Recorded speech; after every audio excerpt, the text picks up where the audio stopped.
ঋষিকেশ। ঋষিকেশ হলো ভারতের একটা ছোট্ট শহর। এখানেই মা গঙ্গা শিবের জটা থেকে মুক্তি পেয়ে পৃথিবীতে নেমেছিলেন।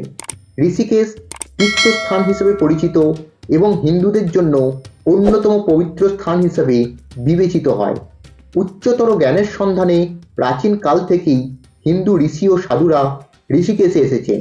নদীর তীরে গড়ে উঠেছে মন্দির ও আশ্রম। এটি গাড়োয়াল হিমালয়ের প্রবেশদ্বার এবং বিশ্বের যোগ রাজধানী হিসেবেও পরিচিত।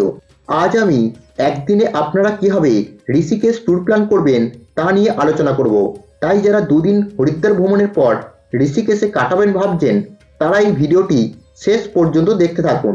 আমি গত পর্বে 2 দিনে হরিদ্বার ভ্রমণের ট্যুর প্ল্যান সহ হরিদ্বারের সমস্ত দর্শনীয় স্থানগুলির সম্পর্কে আলোচনা করেছি। যারা ওই ভিডিওটি দেখেননি তাদের কাছে অনুরোধ, এই ভিডিওটি দেখার পর ওপরের আই বটন অথবা নিজের ডেসক্রিপশনের লিঙ্কে গিয়ে দেখে নেবেন। হরিদ্বার থেকে ঋষিকেশের দূরত্ব 25 কিলোমিটার। এই দূরত্ব কভার করতে সময় লাগবে 45 মিনিট। তবে বেলা যত বাড়তে থাকবে সময় তত বেশি লাগবে। তাই আপনারা চেষ্টা করবেন সকাল সকাল বেরোতে। হরিদ্বার থেকে ঋষিকেশ পৌঁছানোর সুলভ উপায় হলো শেয়ার বা বিক্রম গাড়ি রিজার্ভ করা। শেয়ার গাড়িগুলি আপনাদের ঋষিকেশের বিক্রম স্ট্যান্ডে এসে নামিয়ে দেবে। হরিদ্বার থেকে ঋষিকেশের শেয়ার বিক্রম ভাড়া 60 টাকা এবং ঋষিকেশ থেকে জানকীঝুলা পর্যন্ত ভাড়া 20 টাকা। বিক্রম গাড়িতে যেহেতু 10 জন করে নেয়, তাই যদি আপনাদের অসুবিধা হয় তার জন্য আপনারা একটি বিক্রম রিজার্ভ করে নিতে পারেন এবং ঋষিকেশে পৌঁছে গাড়ি রামঝুলা অথবা লক্ষণঝুলার নিকটবর্তী পার্কিংয়ে রেখে দিতে পারেন। আপনারা যদি 4 জন থাকেন তবে একটি অটো রিজার্ভ করতে পারেন। তার ভাড়া পড়বে 1200 থেকে 1300 টাকার মতো।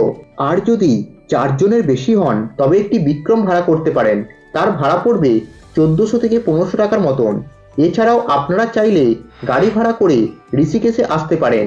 এক্ষেত্রে 4 সিটার ভাড়া 1800 থেকে 2000 টাকা এবং 8 সিটার ভাড়া 2200 থেকে 2500 টাকার মতন। আপনারা টোটো বা অটো যে করেই আসেন না কেন তার পার্কিং চার্জ আপনাদেরকেই দিতে হবে।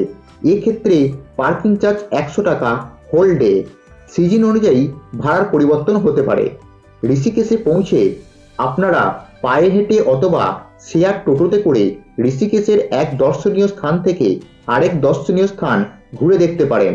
তার জন্য খরচ হবে 10 থেকে 20 টাকার মতন। এছাড়া আপনারা স্কুটি ভাড়া করেও ঘুরতে পারেন। এক্ষেত্রে খরচ হবে 400 থেকে 600 টাকার মতন। এবার বলি আপনারা কি কি ঘুরে দেখবেন।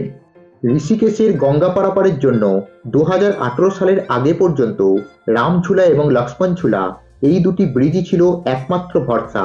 কিন্তু সময়ের সঙ্গে সঙ্গে ব্রিজ দুটির ভার ক্ষমতা কমে আসার কারণে আরেকটি ব্রিজের নির্মাণ করা হয়, যা 2018 সাল থেকে পর্যটকদের জন্য খুলে দেওয়া হয় এবং তার নাম রাখা হয় জানকীঝুলা।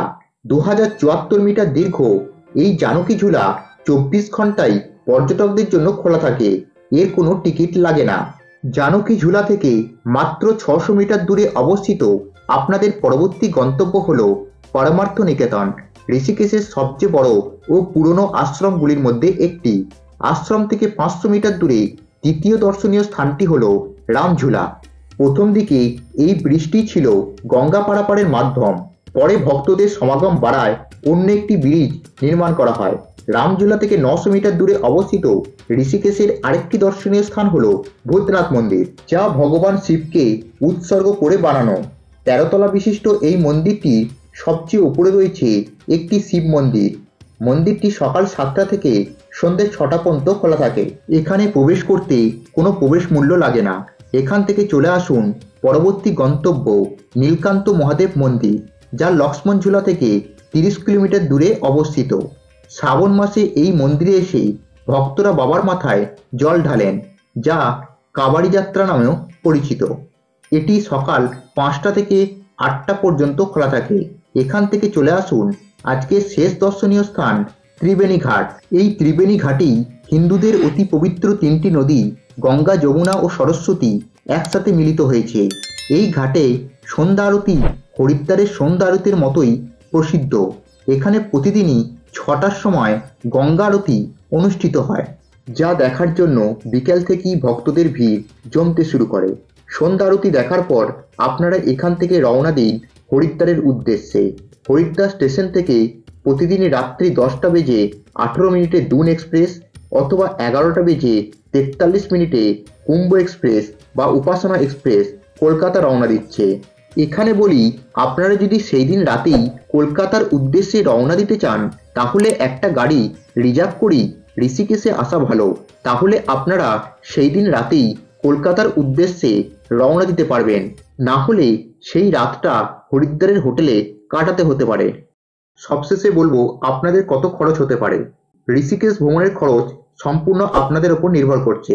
আপনারা যদি শেয়ারে করে আসেন তার খরচ আলাদা হবে, আর আপনারা যদি রিজার্ভ করে আসেন তার খরচ আলাদা হবে। ভিডিওর মধ্যে আমি শেয়ার গাড়ি ও রিজার্ভ গাড়ির ভাড়া আলাদা আলাদা করে শেয়ার করেছি।